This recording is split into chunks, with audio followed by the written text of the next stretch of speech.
아멘. 이제 이사야 시대에 하나님의 백성들이 범죄해서 하나님이 기뻐하지 않는 모습들을 가지고 있었습니다. 그래 자기들이 죄를 지었으면 말이죠, 우리가 죄를 씻어야 되겠다, 하나님께 벌을 받아야 될 상황이면 자기들이 먼저 찾아가서 하나님 우리에게 벌 주지 마세요, 우리를 용서해 주세요, 이제 이렇게 얘기를 하는 게 맞는데 오히려 하나님께서 말이죠, 기다려도 와서 사정을 하지 않는 겁니다. 자기들이 죽을 지경에 놓여 있는데 죽는 줄도 모르는 겁니다. 얼마나 안타까웠으면 하나님이 먼저 초청을 하는 거예요. 죄인이 와서 제가 잘못했습니다, 용서해 주세요, 이게 맞는 거죠. 그런데 하나님께서 오라, 우리가 서로 변론하자, 이건 하나님께서 용서해 주시겠다라고 하는 것을 전제한 부름이에요. 괜히 하나님께서 죄인들을 심판하시는 분인데 심판하시는 그 심판자가 이리 와라 하고 죄인들을 불렀겠습니까? 벌 주기 위해서 그런 게 아니라 그들을 용서해 주고자 하는 그 마음을 가지고 하나님께서 너희들이 내게 와라, 이제 이렇게 말씀을 하신 것이죠. 그래 너희의 죄가 주홍 같을지라도 눈과 같이 희어질 것이요 진홍같이 붉을지라도 양털같이 희게 되리라. 이제 반복해서 사용하고 있습니다.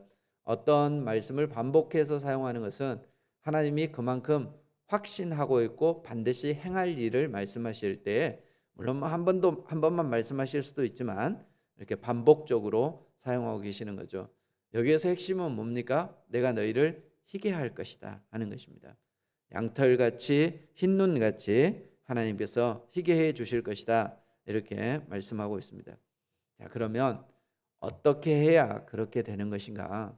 지금 죄인의 삶으로 그들이 남아 있는데 어떻게 하면 그들이 희어질 수 있는가 하는 것이죠. 그걸 19절에 말씀하고 있어요. 너희가 즐겨 순종하면 그러면 너희들이 땅의 아름다운 소산을 먹을 것이요. 여러분, 아까 제가 내년에는 밥 좀 먹게 해주세요 하고 기도하자 그랬는데요, 우스운 얘기처럼 들릴지 모르지만 여러분, 먹을 수 있는 게 하나님이 주신 축복입니다. 병이 들면 말이죠, 이 사람은 못 살아나겠다, 이런 사람은 입맛이 떨어져요. 입맛이. 그죠? 그래, 입맛이 떨어지고 뭘 안 먹는 사람은 보통 보니까 몇 개월 안에 세상을 등져요. 근데 아픈데도 잘 먹는 사람이 있어요. 그 사람은 아직 좀 남은 사람이에요. 하나님께서 말이죠, 그 생명을 연장시켜 주는 사람에게는 입맛이 돌게 해요. 먹을 것을 허락해 주시는 거예요. 그래, 너희들이 회개하고 하나님의 말씀에 순종하면, 여기에 보면 너희가 즐겨 순종하면 이렇게 되어 있습니다. 그러니까 어쩔 수 없이 따르는 게 아니에요. 아유, 내가 정말 안 죽으려고 내가 하나님 말씀 듣는다, 이런 거, 그게 아닌 거예요. 보통 신앙생활을 하는 사람 가운데 그런 사람이 있어요. 어떻게 이렇게 열심히 하세요? 그러면 전 안 하면 죽어요. 죽을까 봐 그래요. 이렇게 얘기하는 사람이 있어요. 신앙생활 즐겁게 하는 거죠. 하나님 앞에서 내가 정말 그게 좋아서 하는, 즐거워서 하는 그런 순종이 필요한 것이죠. 그럴 때 하나님께서 땅의 소산을 먹게 해주겠다. 땅의 소산을 먹게 해주겠다라고 하는 것은 그 땅의 주인이 누구라는 얘기입니까? 너라는 얘기예요. 이게 아무것도 아닌 것 같은데 하나님께서 아담을 창조하시고 나서 뭐라고 말씀하셨어요? 이 땅에 있는 모든 것이 다 너 것이다. 네가 마음대로 먹고 싶은 거 먹어라, 이렇게 허락해 주셨어요. 그럼 이 땅의 것이 전부 다 너의 것이다 하는 거예요. 자, 그런데 아담이 죄를 지었어요. 죄를 지었을 때 하나님 내리신 벌이 뭡니까? 다 너 것이다 하는 그 에덴 동산에서 쫓아낸 거예요. 네게 하나도 없다, 너 여기에 있는 건 하나도 먹을 수 없다라고 하는 것입니다. 하나님이 우리에게 무엇을 누리게 해 주시는 것, 그게 말이죠, 하나님이 원래 우리에게 주신 선물입니다. 그런데 우리가 죄를 짓게 되어지면 그 모든 것을 잃게 되어져요. 뒤에 보면 너희가 거절하고 배반하면 칼에 삼켜지리라. 대적들이 침략하게 되어진다는 것이죠. 전쟁이 일어나게 된다는 것입니다. 그래 결국은 망하게 될 것임에 대해서 말씀하고 있습니다. 근데 이 말씀은 이미 율법에서 주신 말씀이에요. 한번 성경을 앞으로 넘겨볼게요. 신명기 30장입니다.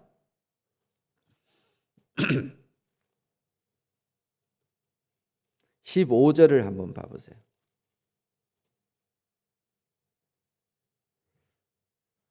15절, 16절을 같이 한번 읽어볼까요? 시작. 보라, 내가 오늘 생명과 복과 사망과 화를 내 앞에 두었나니 곧 내가 오늘 내게 명령하여 내 하나님 여호와를 사랑하고 그 모든 길로 행하며 그의 명령과 규례와 법도를 지키라 하는 것이라. 그리하면 내가 생존하며 번성할 것이요 또 내 하나님 여호와께서 내가 가서 차지할 땅에서 내게 복을 주실 것임이니라. 그리고 이제 뒤에 나옵니다. 그러나 네가 만일 마음을 돌이켜 듣지 아니하고 유혹을 받아 다른 신들에게 절하고 그들을 섬기면 내가 오늘 너희에게 선언하노니 너희가 반드시 망할 것이라. 이렇게 말씀하고 계세요. 이게 이제 신명기에서 핵심적으로 강조하고 있는 내용입니다. 하나님은 우리 앞에 두 가지를 항상 놔두세요. 15절에 나와 있는 것처럼 생명과 복과 사망과 화입니다. 그러니까 이제 이렇게 반대 단어를 모아놓으면 생명과 사망, 복과 화, 이렇게 하나님이 우리 앞에 놔두고 계시는 거예요. 그래서 우리가 하나님의 말씀을 순종하면 우리가 생명과 복을 누리게 되어지는 거고요. 불순종하게 되어지면 사망과 화를 당하게 되어지는 거예요. 이제 이걸 우리가 이렇게 직접적으로 적용하면 안 돼요. 어떤 사람이 고난을 당하고 어려움을 당한다고 해서 그게 그 사람이 죄를 지어서 준 것이다, 이제 이렇게 보는 것은 무리가 있습니다. 그렇지 않아도 말이죠, 우리가 고난을 당하는 경우가 있을 수 있습니다. 원치 않게 병에 드는 수가 있어요. 원치 않게 말이죠, 열심히 노력하는데도 불구하고 사업이 잘 안 될 수도 있고 내가 먹고 살기 힘들 수도 있습니다. 그런데 이게 근본적인 것을 따지면 죄의 결과입니다. 사람이 왜 병들게 되어졌나요? 원래 하나님은 우리를 말이죠, 영원한 생명을 가질 수 있도록 창조해 주셨어요. 죄를 지었기 때문입니다. 사람이 왜 말이죠 고난을 당하게 되어져요? 원래 하나님께서 말이죠 우리를 행복하게 창조해 주셨어요. 그런데 우리가 죄를 지었기 때문에 우리에게 고난이 찾아오게 되어진 거예요. 그러니까 개인적으로 이것을 적용하면 안 돼. 지금은 이제 달라요. 죄된 세상에서 살아가고 있기 때문에 의인도 고난을 당하는 수가 있어요. 그런데 원래는 그렇지 않았다는 거예요. 원래는 하나님 만드신 세상은 말이죠, 거기는 평안이 있고 건강이 있고 복이 있고 그래. 그런데 죄 때문에 사망이 찾아오고 환난이 찾아오고 그리고 건강을 해치는 질병이 찾아오고 죽음이 찾아오고 그렇게 되어진 거죠. 그래, 그것을 우리가 기억해야 됩니다. 자, 그렇다면 회복이 되는 것은 뭘 의미하는 거겠습니까? 반대로 되돌아가는 겁니다. 우리가 에덴 동산으로 되돌아가는 거예요. 하나님께서 우리에게 주신 영원한 생명을 누리고 건강하고 그리고 거기에서 행복하고 이런 거지. 이게 이제 회복이죠. 그래, 하나님께서는 이사야서를 66장까지 길게 이렇게 이사야를 통해서 예언을 하고 그 내용을 기록했어요. 이유가 뭘까요? 회복하게 하기 위해서. 성경이 왜 이렇게 길까요? 우리를 회복시켜 주시기 위해서요. 성경의 주제는 어떤 거냐? 하나님의 나라의 회복입니다. 그래서 그 백성들이 거기에서 누리게 되어질 그 평안과 기쁨과 즐거움, 이것을 기록해 놓은 게 성경이에요. 근데 왜 이리 길까요? 종합병원에 가면 약이 많던가요? 개인 병원에 가면 약이 많던가요? 종합병원에 가면 약이 많아요. 이유가 뭘까요? 종합병원에는 오만 병든 사람이 다 와요. 그러니까 여러 가지 약이 있어요. 근데 개인 병원에는요, 내과면 내과 약만 있어요. 이비인후과는 이비인후과 약만 있어요. 그러면 성경이 긴 것은 사람들이 종합병에 걸려서 그래요. 병을 한 가지만 걸리고 말이죠, 죄를 한 가지만 짓고 이게 아니라 너무 많은 죄를 지은 거예요. 그래서 이것을 치유하기 위해서 하나님께서 그 길들을 말이죠, 어쩌면 우리에게 이렇게 많이 제시해 주셨는지 몰라요. 자, 약을 먹는데 연세가 드실수록 보니까 그 대학병원 앞에 보니까 거기는 약을 타가는 사람들이 이만한 봉지에 받아가는 게 아니라 요만한 봉지에 받아가지고 가요. 그래, 그거를 한 번 받아갈 때 그래, 다음에 와서 다른 약 또 그만큼 받아가. 집에 가면 말이죠, 약이 반만큼 많아. 우리가 하나님 앞에서 얼마나 잘못하고 얼마나 큰 죄를 지었으면 이렇게 많은 구약과 신약이 필요하겠습니까? 우리가 하나님 앞에 바르게 살아가야 되는 것이죠. 그렇지 못해서 우리에게 이런 게 주어졌어요. 자, 그렇다면 우리는 이 약을 제대로 먹어야 되겠습니까? 안 먹어야 되겠습니까? 먹어야 그나마 우리가 유지할 수 있고요, 회복되어질 수 있는 거예요. 그래서 하나님의 말씀이 우리를 살리기 위해서 이렇게 많이 기록되어져 있다, 이렇게 생각했으면 좋겠습니다. 자, 하나님이 한탄하세요. 21절부터 보세요. 죄가 가득했다는 겁니다. 신실한 성읍이 어찌하여 창기가 되었는고. 하나님이 원래 우리에게 주실 때는 늘 좋은 거예요. 하나님이 가나안 땅을 이스라엘 백성들에게 선물로 주실 때 말이죠, 거기에 있던 가나안 사람들은 어떻게 했어요? 다 쫓아냈어요. 왜냐하면 그 사람들 때문에 이스라엘 백성들이 오염될까 봐. 그런데 이스라엘 백성들이 믿음이 없어서 그들을 정복할 때 성읍이 너무 튼튼해요. 너무 높아요. 혹은 거기에 있는 사람들이 너무 세게 생겼어요. 그래서 이런 이유들 때문에 쫓아내지 못한 사람들이 있어요. 그런 사람들이 나중에 이스라엘 백성들을 계속해서 그 옆구리에 가시가 되어져서 찌르는 거죠. 그래서 결국은 이스라엘 백성들이 죄에 넘어가는 것을 우리가 볼 수 있습니다. 하나님이 원래 주셨던 것은 신실하고 좋은 것들입니다. 그래, 그 하나님이 허락하신 성읍이 신실한 성읍이었다는 겁니다. 그런데 창기가 되어졌다. 정의가 거기에 충만했고 공의가 그 가운데 거했는데 이제는 살인자들 뿐이다, 이렇게 말씀하고 있습니다. 지금의 상태에 대해서 우리가 이제 지난주에 살펴보았던 것처럼 굉장히 많은 모습들이 있었는데요, 오늘 이 21절에는 두 가지를 얘기하고 있습니다. 하나는 창기가 되었다라는 표현이고요, 하나는 살인자가 되었다라고 하는 겁니다.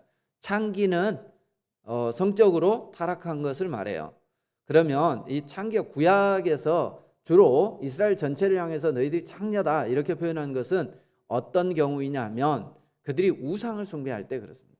하나님 한 분, 하나님은 남편인데 그 하나님 한 분을 사랑해야 되는데 그들이 그 하나님 한 분을 사랑하지 않고 계속 바람을 피우는 거예요.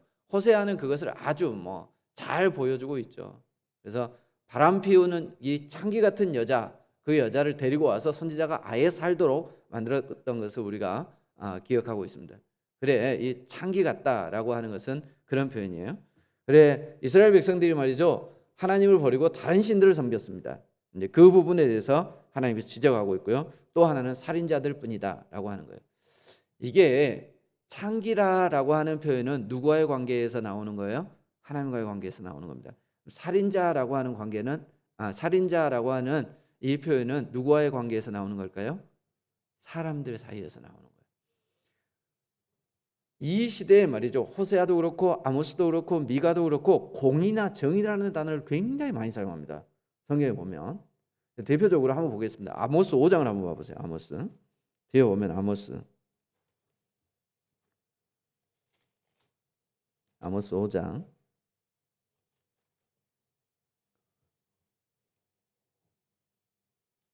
21절부터 한번 보세요.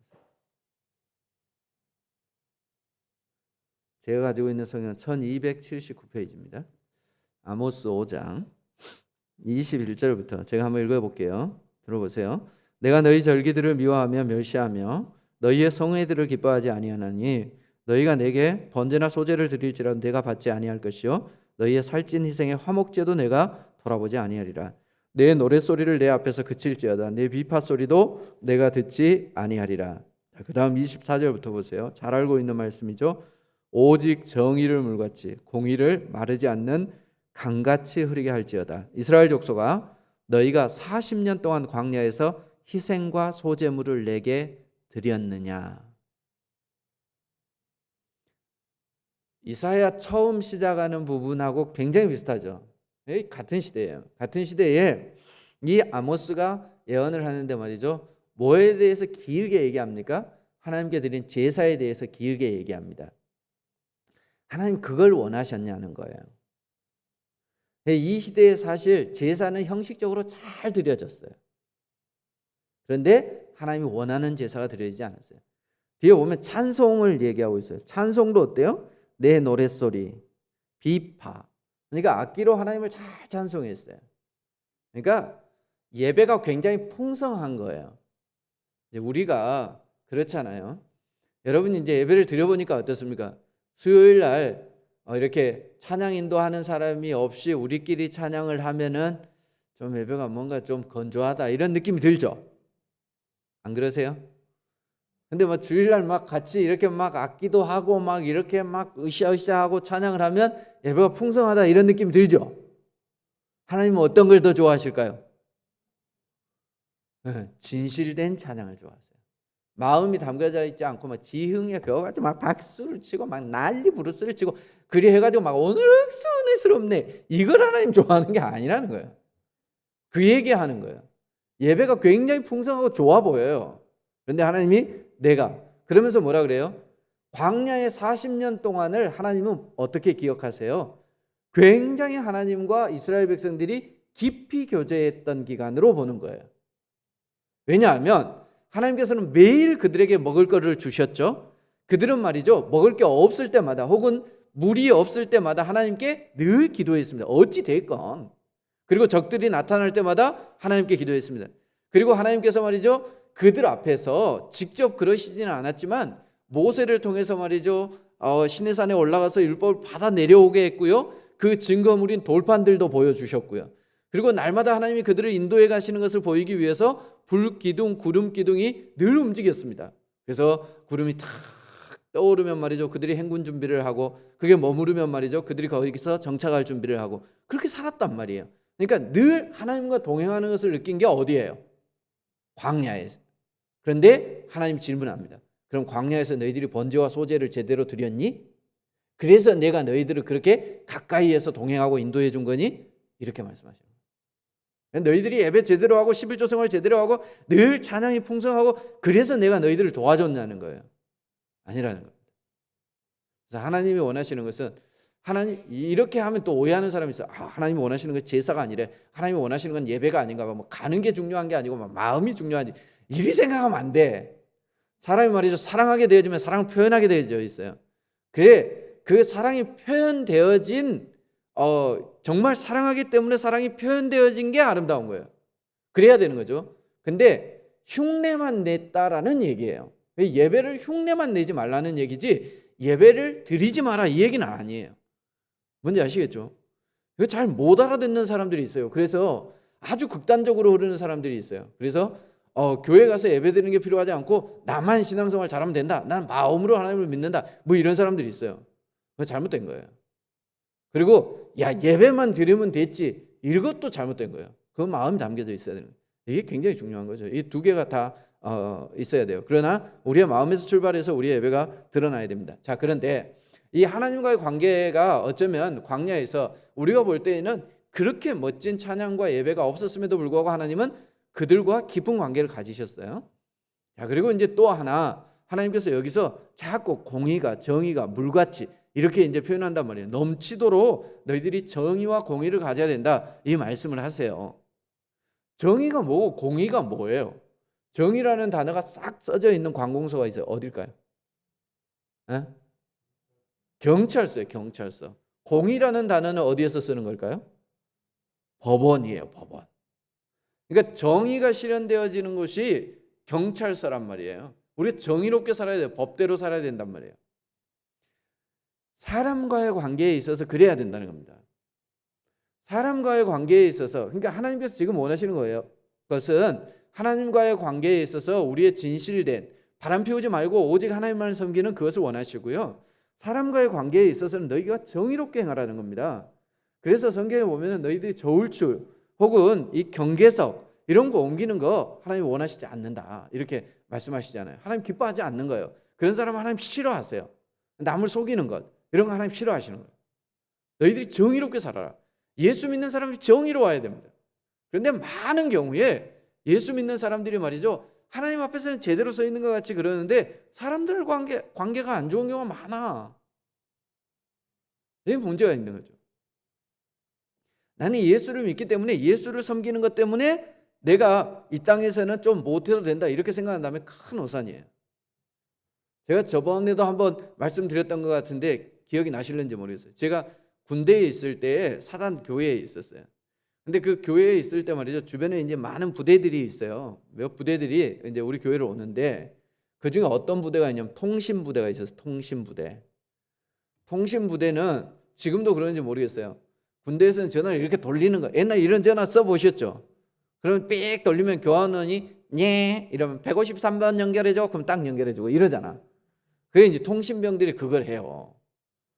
거기에 있는 친구들은 거기는 1년 365일 단 1분 1초라도 사람이 비어있으면 안 돼.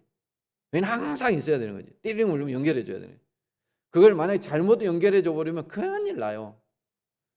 대장님한테 연결해라 그랬는데 말이지 딴 사람한테 연결해 버리면 난리 나고 막 영창 가고 그러는데 아주 중요한 자리예요. 그런데 그 자리에 있는 친구들 중에 교회를 다니는 친구들이 있었어요. 그게 이제 이렇게 순번대로 돌아가잖아요. 근데 하필이면 예배 시간에 딱 자기 근무 시간이 걸릴 때가 있어요. 그럼 어떻게 하죠? 하나님도 아시겠지. 그리고 그 자리에서 말이죠. 비대면으로 예배드리면 되겠지. 그때 그런 게 없었어. 그리고 비대면으로 예배를 드리면 되겠어요. 거기서 근무해야지 열심히. 근데 얘들이 안 빠지고 나왔어요. 제가 신기하더라고. 그래서 내가 물었어요. 당신들은 어떻게 안 빠지고 이렇게 나오느냐? 그랬더니 자기들이 그 근무 시간을 다른 사람하고 이렇게 바꾼다는 거예요. 근데 자기보다 높은 고참하고 바꾸기는 힘들잖아. 밑에 애하고 바꾼대. 근데 밑에 애하고 바꾸면 밑에 애가 기분 좋겠어요? 안 좋겠어요? 기분 안 좋지. 지가 좀 빨리 들어왔다고 말이지. 지 맘대로 바꾼다 이럴 거 아니에요? 그래서 어떻게 해주느냐? 얘하고 바꾸어 주는 대신에 그러니까 내가 1시간 근무해야 되는데 얘 보고 1시간만 네가 근무해줘. 그리고 나서 다음에 정말 근무하기 힘든 시간이 새벽 시간대래요. 2시에서 4시 사이에 얼마나 잠 오겠어. 이런 시간대에 대신 서주는 거예요. 그러니까 곱빼기로 서주는 거예요. 곱빼기로. 그 시간 대신 서주고 그러니까 걔하고 자기하고 바꾼 시간에 그 외에 곱빼기로 더 서주는 거예요. 그것도 제일 힘든 시간 걸렸을 때. 그러니까 걔들은 바꿔주고 싶은 거지. 고참이 말이죠. 자기보다 2배 더 서주는데 누가 안 바꿔주겠어. 이게 정의예요. 근데 많은 그리스도인들은 난 교회 가야 되니까 하나님도 이해하실 거야. 내가 뭐 이렇게 조금 내 힘을 이용해서 말이죠. 바꿀 수 있으니까 좀 뭐 나보다 쫄다고 하니까 쟤하고 좀 바꿔도 되지 뭐. 그건 정의가 아니에요. 그래 하나님께서 원하시는 것은 하나님과의 관계뿐만 아니라 말이죠. 이렇게 사람과의 정의를 요구하신다. 이걸 근데 굉장히 강조하고 있습니다. 이사야서를 우리가 쭉 살펴볼 텐데 앞으로 이 말씀이 굉장히 강조되어져 있습니다. 이건 뭘 의미하겠습니까? 우리에게 주시는 교훈입니다. 한국 교회가 말이죠. 정의로워야 합니다. 안 믿는 사람들이 말이죠. 예수 믿는 사람들은 보증수표다 이렇게 얘기할 수 있어야 돼요. 그런데 말이죠. 제가 이렇게 교회에 있는데 이렇게 오시는 분들이 있잖아요. 뭐 이렇게 통신 뭐 이런 것 때문에 오시는 분들도 있고 뭐 피아노 때문에 오시는 분들도 있고 뭐 이렇게 가전제품 때문에 오시는 분들도 있고 일할 때 오시는 분들이 있어요. 이분들이 AS 하러 와가지고 말이죠. 하는 얘기가 교회 다니라고 얘기하면 피식 웃어요. 자기도 옛날에 다녀봤다는 거야. 사업하시는 분들 중에서 진짜 많이 하는 얘기가 뭐냐면 교회 다니는 사장들이 진짜 많이 떼먹는데. 그래서 어떤 사람들은 말이죠. 목사님 교회에서 그런 거 가르쳐요? 이래. 하나님께서 그렇게 하지 말라고 그렇게 얘기하는데도. 그러면서도 말이죠. 그렇게 번 돈으로 그렇게 열심히 11조도 하고 말이죠. 교회 에어컨이 말이 고장나면 말이 새 거 갈아주고 막 이래. 뭐 하나님 좋아하시겠어요? 정의나 공의가 딱 실현되는 그런 사회가 되어져야 됩니다. 우리 정의롭게 살아야 됩니다. 그래서 그 조폭들이 말이죠. 착하게 살자 막 이런 문신하고 다니는 게 아니라 예수 믿는 사람들이 이마에다 붙이고 다녀야 착하게 살자 이러고. 그리고 하나는 공의입니다. 공의. 공의를 우리가 실천하는 삶을 살아야 돼요. 공의라고 하는 것은 뭐냐면 이런 거예요. 약자들이 약한 것 때문에 자기의 환경 때문에 피해를 받지 않는 것, 그게 공의예요. 가난하다고 해서 재판의 기회가 없어지는 것, 이건 공의가 아니에요. 가난해도 정당하게 판결받을 수 있는 사회, 그게 공의로운 사회예요. 그런데 말이죠, 돈 있는 사람들이 뭐 한대요? 뇌물 받는다잖아요. 뇌물을 받으니까 사람이 뇌물 받으면 말이죠, 무너지는 거예요.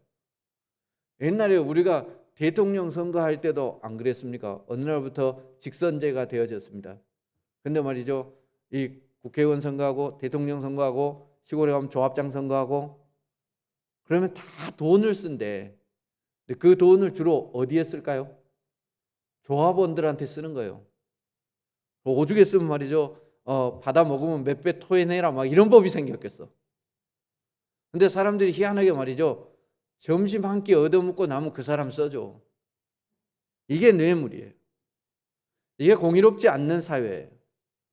이 부분에 대해서 말씀하고 있어요. 근데 참 교회 안에서도 그런 게 많아요. 그래서 여러분, 목사님한테 선물을 할 때는 너무 비싼 거 해주지 마세요. 묻고 잊어버릴 걸 해줘야 돼. 안 그러면 목사가 시험에 들어요. 아유, 내가 얻어먹었는데 뭐라도 해줘야 될 건데. 그러겠죠. 다행히 비싼 걸 안 사주셔서 저는 감사하게 생각합니다. 그런 게 있어요. 받아 먹으면은 이걸 갚아야 되겠다라고 하는, 그런 데는 좀 착해. 그래가지고 결국 공의가 실천되지 않는 그런 모습들이 있다라고 하는 겁니다. 이어서 고관들에 대해서 얘기를 하고 있잖아요. 고관들이 패역하고 도둑과 착하고 뇌물을 사랑하고 예물을 구하고, 그리고 누구를 돌아보지 않아요? 약한 자를 돌아보지 않아요.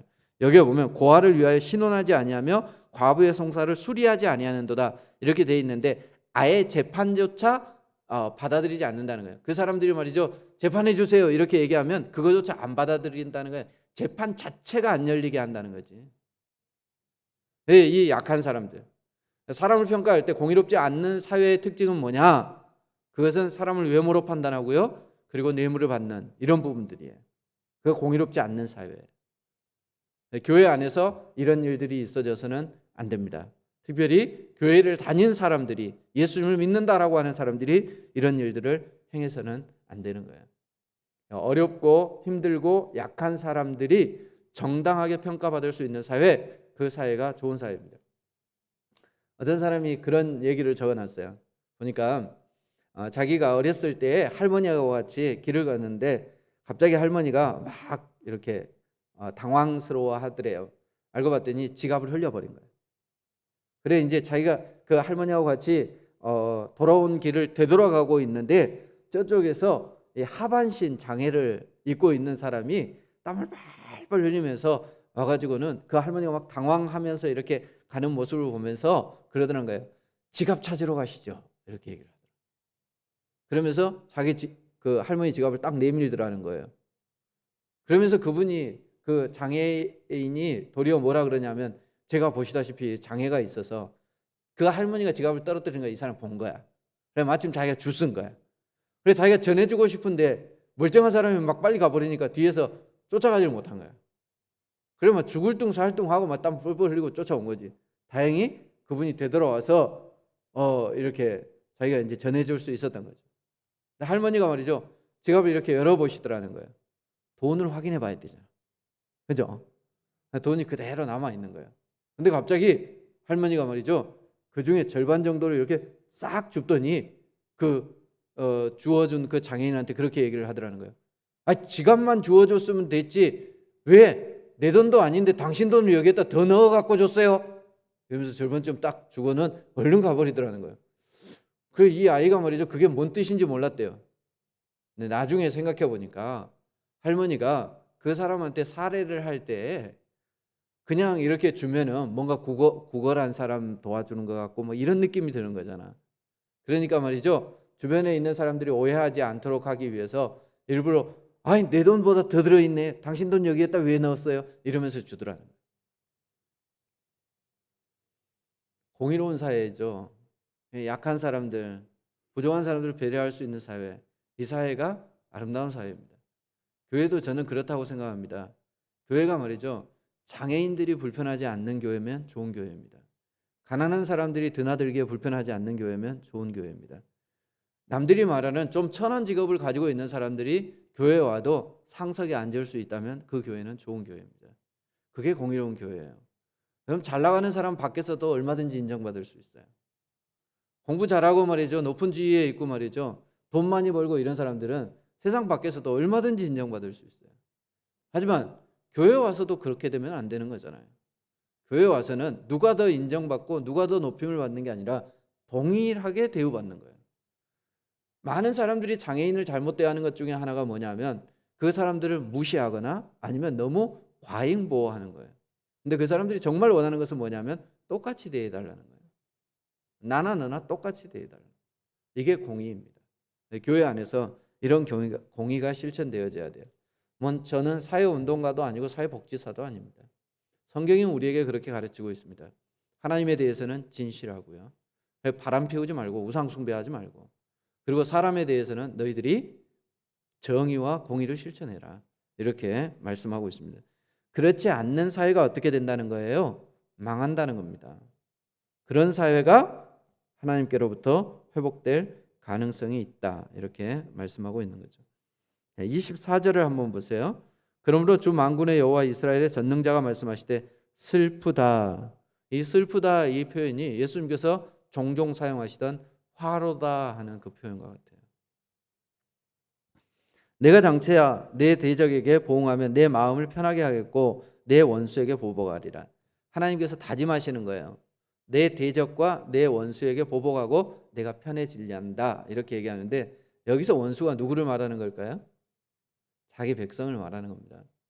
하나님이 자기 백성에게 내 원수다, 이렇게 표현을 해요. 얼마나 슬픈 일이에요. 보통 그 부모들이 말이죠, 이 자식들이 예쁘면 어이구 우리 똥강아지 이러면서 예뻐해요. 그런데 말이죠, 미우면 뭐라 그래요? 어이구 이 왼수, 이렇게 얘기하죠. 하나님이 오죽했으면 말이죠, 그 백성들에게 내 원수에게 내가 보복하겠다, 이렇게 말씀하겠습니까? 우리가 하나님의 원수 되지 않기를 원합니다. 자, 그러면서 하나님께서 이제 우리 성경에는 막 이어붙어져 있어서 잘 표현이 안 되는데 25절부터 보면 이제 내용이 또 바뀌는 거예요. 내가 또 내 손을 내게 돌려 내 찌꺼기를 잿물로 씻듯이 녹여 청결하게 하며 내 혼잣물을 다 제하여 버리고 불순물을 다 없애버리겠다, 이렇게 말씀하고 있죠. 22절에는 보면 은은 찌꺼기가 되고 포도주는 물이 섞였다, 이렇게 표현했어요. 그러니까 변질되었다라고 말씀하셨는데 그것을 하나님께서는 다시 회복하시겠다. 그래서 더러운 것은 제하여 버리고 청결하게 하겠다, 이렇게 말씀해요. 이게 이제 하나님의 마음인 거죠. 그래서 재판관들을 처음과 같이, 모사들을 본래와 같이 회복할 거다. 뭘 회복하겠다는 겁니까? 사람의 회복입니다. 여러분, 땅이 망하는 거 아니에요. 땅이 지저분해지고 땅이 타락하는 거 아니에요. 뭐가 땅을 타락하게 만들어요? 사람이 땅을 타락하게 만들어요. 아담이 죄를 지으니까 어때요? 땅이 일해야 먹을 것을 내는 거예요. 가인이 타락하니까 어때요? 더 열심히 수고해야 농산물을 내는 거예요. 사람이 죄를 짓는 거죠. 그래서 특별히 고관들, 재판관들, 이런 사람들을 하나님께서 회복하시겠다. 그 다음에 앞서 말한 것처럼 의의 성읍, 신실한 고울이라 다시 불리게 하겠다. 이게 하나님의 뜻입니다. 하나님께서 왜 이 선지자들을 통해서 예언의 말씀을 하시느냐? 회복하시기 위해서 그렇게 하세요. 하나님은 끊임없이. 부모가 말이죠, 자식을 이렇게 혼을 내면서 등짝을 말이지 이렇게 스파이크를 치면서 얘기하는 거지. 이 왼수야. 그러면 앞으로 왼수 되자는 얘기예요? 왼수에서 돌이키라는 얘기예요. 하나님이 선지자들을 통해서 우리에게 이렇게 말씀하시는 것은 너희가 돌아와라, 이렇게 말씀하시는 겁니다. 성경을 보면 불편한 부분들이 많죠. 불편한 부분들이 많아요. 그것을 보면서 우리가 기억해야 돼요. 내가 하나님을 불편하게 했구나. 그래서 하나님께서 이렇게 불편한 말씀을 많이 하시는구나. 우리가 이런 생각들을 했으면 좋겠어요. 그래서 우리 자신을 돌이킬 수 있는 그런 정말 돌이킬 수 있는 회개의 사람들이 되어지시기를 바랍니다.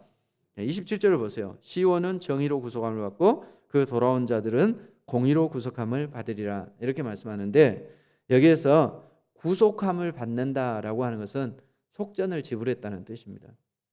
그냥 된 게 아니에요. 공의와 정의가 그냥 회복되어지는 게 아니에요. 그들이 그냥 신실한 성읍이 되어지는 게 아니에요. 죄인이 그냥 의인이 되어지는 게 아니에요. 예수님께서 말이죠, 십자가에서 그 값을 치렀기 때문에 죄인된 우리가 의인 되어지는 겁니다.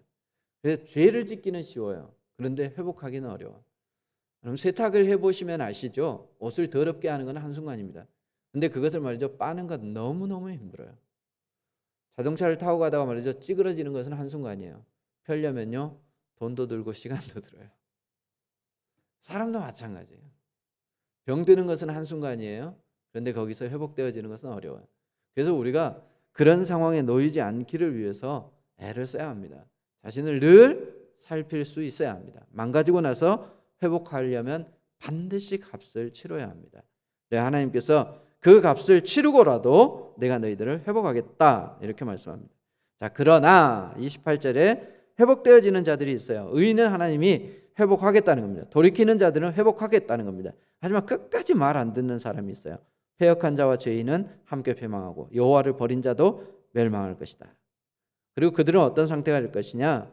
상수리 나무로 말미암아 너희가 부끄러움을 당할 것이고, 그리고 너희가 택한 동산으로 말미암아 수치를 당할 것이며, 잎사귀 마른 상수리 나무가 될 것이고 물 없는 동산 같으리니 강한 자는 실오라기 삼오라기 같고 그의 행위는 불티 같아서 함께 탈 것이나 끌 사람이 없으리라. 사라질 것이라는 말씀이죠.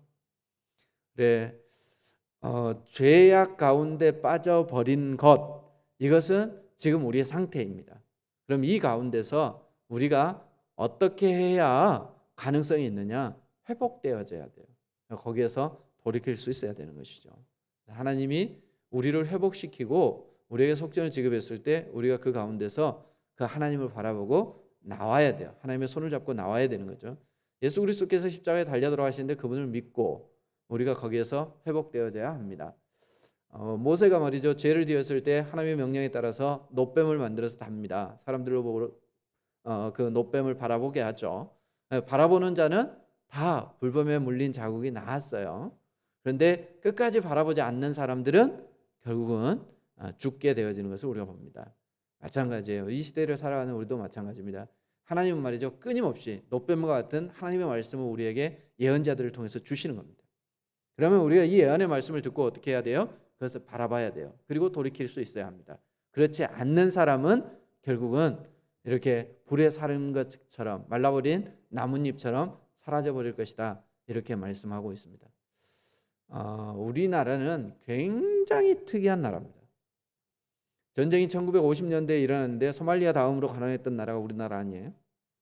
그래서 세계로부터 원조를 받았고요. 전쟁도 제대로 치를 수 없어서 여러 나라들이 우리나라 와서 도움을 주고 그렇게 했어요. 그래, 그런 나라였는데 말이죠, 전쟁 후 이제 70년이 지났습니다. 근데 우리나라가 말이죠, 선진국이 됐습니다. 개발도상국에서 선진국이 된 나라는 세계에서 유일하게 우리나라밖에 없답니다. 우리가 생각해도 진짜 잘 살게 됐어요. 제가 어렸을 때만 해도 가난했는데 저보다 나이 많은 사람들 어렸을 때 얼마나 가난했겠어. 부자로 사신 분도 있겠지만 그 중에서도 대체적으로 나라 가난했단 말이에요. 그런데 우리가 너무 잘 살게 되어졌어요. 제가 기억나는 게, 제가 초등학교 5학년 때 우리 동네에 처음으로 교회가 생겼어요. 어디에서 예배를 드렸느냐? 동네 미곡 창고가 있었어요. 옛날에는 농사 지으면은 그것을 그 동네에서 이렇게 수확을 하면은 쟁여놓는 창고가 있어. 그래서 이제 그랬다가 때가 되면은 말이죠, 배에다가 다 싣고 갔어요. 싣고 갈 때 우리 그 시골에는 차가 없잖아요. 그러니까 사람들이 말이죠, 그거를 지게로 지고 배에다 실었어요. 근데 배에다 실을 때 한 가마 실으면 100원씩 주고 그랬어. 그래서 우리가 학교 다닐 때 말이죠, 그거 매다 나르느라고 막 허리가 빠지도록 일하고 그랬어요. 용돈 받을 일이 없어요. 그래 못 살았어요 우리. 근데 그 미국 창고도 말이죠, 너무 허름해져 가지고 더 이상 쓸 수 없어서 정부 시책으로 동네마다 좋은 창고 하나씩 지어줬어. 그러니까 옛날 창고 막 돌멩이 같은 걸로 쌓아놓은 그런 창고 있잖아요. 그 창고에서 우리 교회 시작했어요. 그랬는데 그때 그 바닥에다가 정말 멍석 깔아놓고 이렇게 예배드렸어요. 그랬는데도 얼마나 많이 모였는지 몰라. 그리고 많은 사람들이 거기에서 은혜를 받고 신앙이 자랐어요. 요새는 그런데 오라 그러면 누가 오겠어? 그죠? 교회 와가지고 말이죠, 미리 에어컨을 안 틀어놨다 더운 여름에, 그럼 막 확 들어오면서부터 머리가 돌아버려. 그래서 예배드리는 동안 이걸 어떻게 얘기를 할까, 그런 거지. 그러니까 너무 좋은 사회를 우리가 살아가고 있습니다.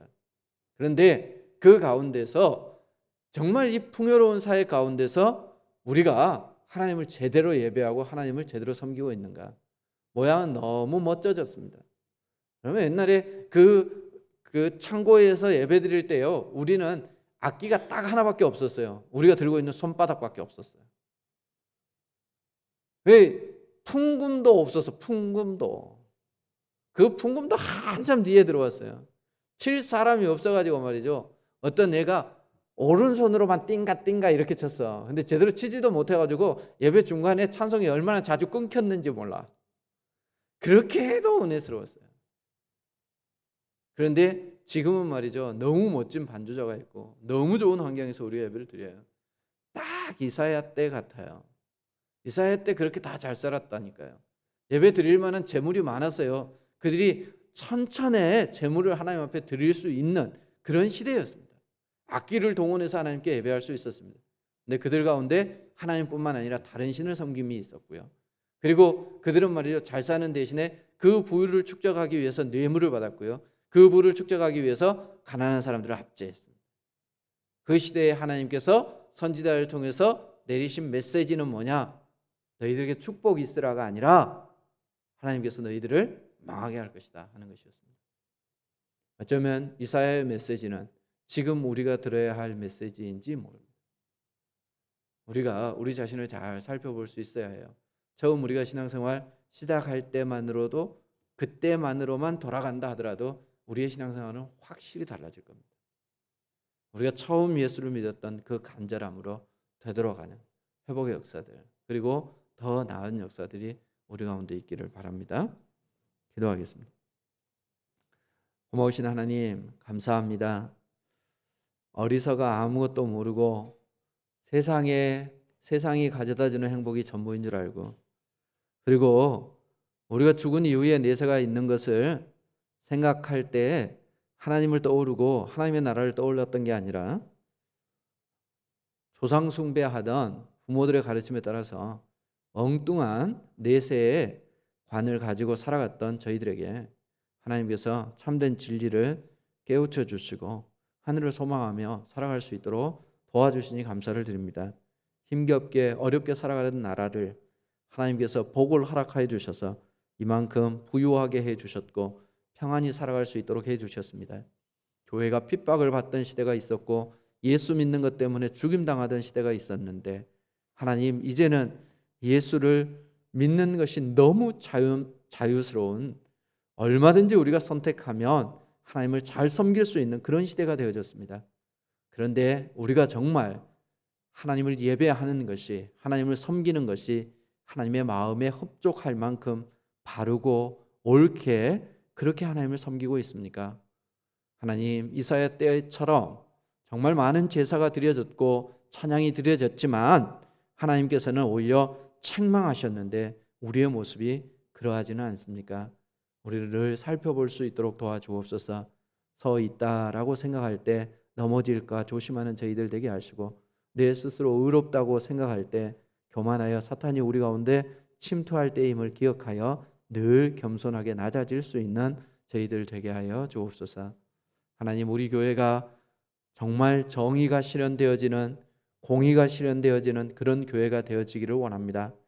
가난하고 또 배운 것 없고 가진 것 없는, 그리고 몸이 불편하고 어쩌면 하나님 앞에 봉사할 수 있는 여건이 전혀 되어져 있지 않는 그런 사람이라 할지라도 하나님 앞에서 동등되게 인정받고 또 성도들 간에 서로 사랑을 나누되 동등되게 사랑할 수 있는 그런 아름다운 교회가 될 수 있도록 도와주옵소서.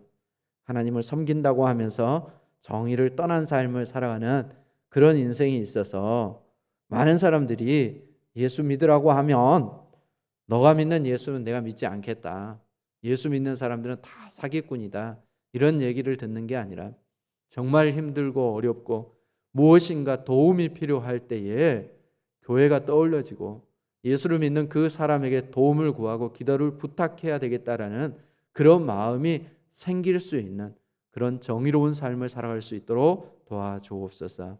감사드리오며 예수님 이름으로 기도하옵나이다. 아멘.